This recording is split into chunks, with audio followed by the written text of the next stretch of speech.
U.S. intelligence chiefs are warning lawmakers that Vladimir Putin is likely to double down, trying to grind down the Ukrainian military with no regard at all for civilian casualties.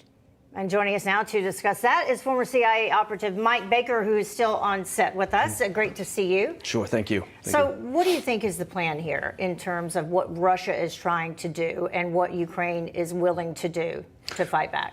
Well, I mean, we've all been amazed at the Ukrainian resistance so far. But in terms of what Putin's got in mind, I think we just have to look at his track record and his past efforts, and whether that means Grozny and the way that he just rebelized Grozny, Aleppo, where he did the same thing with complete disregard for civilian casualties. There's no reason to believe that he's changed his stripes at this point. So we have to assume that the indiscriminate shelling that is taking civilian casualties at this point is just part of the same consistent plan that we've seen from Putin in the past when he's engaged in this sort of activity. How far is he willing to go? Is he going to take other countries as well? That is the sort of the holy grail of questions here for intel collection. What you're talking about is plans and intentions, which is one of the most difficult lifts when you're looking at intel collection, right? Unless you've got, incredibly accessed human sources, SIGINT collection, whatever it may be.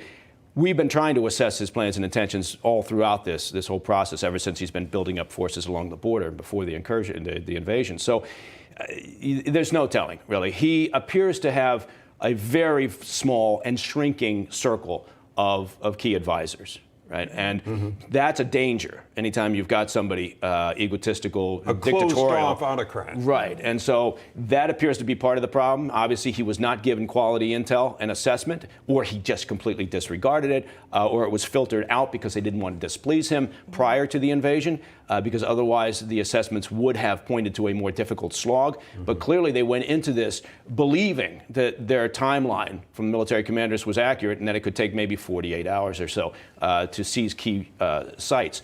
That hasn't happened. He's getting increasingly frustrated, obviously. The intel community has talked about that. And we have to think, what is an off-ramp? What is a possible exit that allows for something other than the complete breaking of Ukraine, which may be ultimately his endgame in just trying to prove a point. And what do you think that is, though? What could the negotiation be at this point that would allow him to possibly feel like he in some way won? Right. Well, both sides are going to have to give up something. Okay. And so does that mean that Zelensky and the Ukrainian government agrees to sign some charter that says Ukraine will never join NATO? Right? Is that a condition that's acceptable to them? To stay neutral? Is that what does Putin mean when he wants them to stay neutral? Well, look, in a sense, before this happened, there was almost zero chance that Ukraine was going to join NATO. Right. And Putin understood that, I think. Yeah. So what was the real threat? I mean, Putin's been, basically blowing smoke at this point, talking about how the threat was to the Russian people, to the sovereignty of Russia. It wasn't. The threat was having a successful, thriving, increasingly democratic country right on the border there with close ties to the Russian people over the years, the decades. That's a threat to Putin's power. It's not a threat to the Russian people. It was a threat to Putin's control. And so, again, you have to look at this.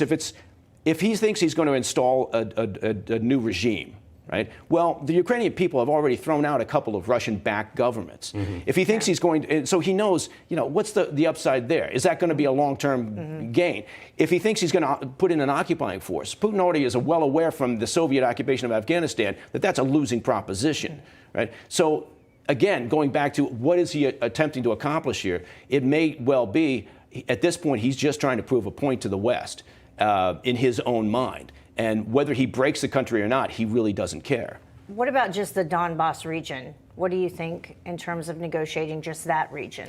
Well, there was a lot of talk, and I was one of them early days as he was amassing troops for a period of months, that really felt that that was his end game, was to secure the Donbass, to secure the eastern portion, and to extract some agreement that Ukraine wouldn't join NATO, and perhaps then also, to ensure that there were no placement of strategic weapons in Ukraine that he considered a threat to Russia. Yeah. That proved to be wrong, obviously. Yeah. And so again, to your point, what's the end game?